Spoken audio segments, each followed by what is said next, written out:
गाजी केओल के सरकारी अस्पताल में मोबाइल एक्सरे मशीन वाली गाड़ी पहुंची, जहां मरीजों का मुफ्त चेकअप किया गया। इस मौके पर district health officer doctor Gulzar Ali Tanyu, EDHO doctor Habibullah Shah, district manager PPHI Asadullah Chang और CD3 TB प्रोग्राम सिंध के तहत आगाही कैंप लगाया गया। कैंप में TB की बीमारी के बारे में मालूमात फराहम की गईं, साथ ही मुफ्त स्क्रीनिंग, एक्सरे, बलगम के टेस्ट और अद्वियात भी दी गईं।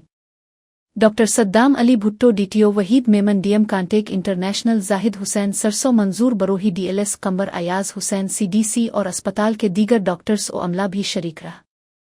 कैंप में 290 मरीजों का मुआयना किया गया, जिनमें से 104 की स्क्रीनिंग की गई, 19 मरीजों के बलगम के नमूने लिए गए, 85 मरीजों के एक्सरे किए गए, जबकि 40 मरीजों को मुश्तबा TB करार दिया गया।